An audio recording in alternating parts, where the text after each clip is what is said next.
그렇다면 피터 드러커가 누구입니까? 그는 그의 삶의 상당 부분을 로스앤젤레스 동쪽 35마일쯤에 있는 클레몬트에 살고 계셨습니다. 그러나 그는 1909년 유럽의 오스트리아에서 태어났습니다.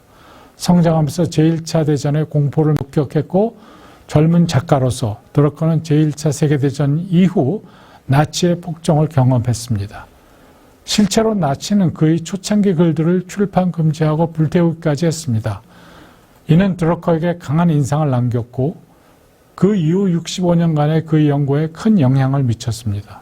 피터 드러커가 우리에게 가르쳐 주었던 것은 과거 200년에 걸쳐서 우리 사회, 우리의 공동체들은 대형 기관들, 즉 정부기관, 학교, 병원, 교회, 대학 등에 의해서 영향을 받았고 점차 그것들 중심으로 조직화되기 시작했다라는 점입니다.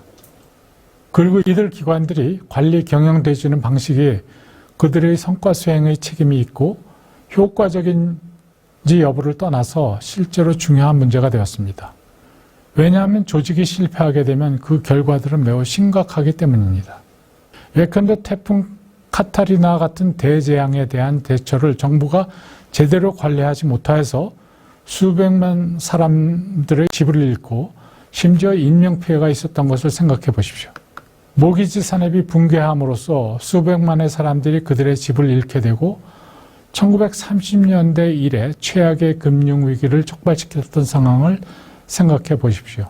우리가 그들을 먹일 충분한 식량을 가지고 있음에도 불구하고 굶주림과 관련된 이유로 매일 사망하는 전 세계 24,000명의 사람들을 생각해 보세요. 피터 드러커의 관점에서 볼 때 이러한 사태에 대해 책임을 져야 할 사람이 누구인지 질문의 여지가 없을 것입니다. 그것은 바로 경영, 관리자들일 것입니다. 피터 드러커가 남긴 39권의 저서와 수많은 논문들에서 그는 사람들이 어떻게 그들 자신들을 관리해야 할 것이며 어떻게 조직들이 운영되어야 하며 어떻게 사회가 전체적으로 잘 정렬되어져 모든 기관이 공동선에 기하게 할지 등에 관해 탁월한 통찰과 명쾌하게 저술하였던 것입니다. 드러커에 의하면 각 기관은 오케스트라에서 각각의 악기들이 각자의 역할들을 해나가듯이 각 기관의 역할과 기능을 해야 한다고 하였습니다. 그러나 성공 여부는 공동체에 달려 있습니다. 만약 각각의 악기가 공동체에 기여를 한다면 음악이 흐르게 된다라고 주위 지도자들에게 조언을 하였던 것입니다.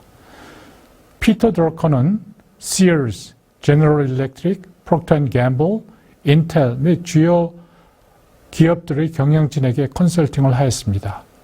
또한 그는 걸스카우트, 적십자사, 구세군 등의 리더들에게도 조언을 해주곤 했습니다.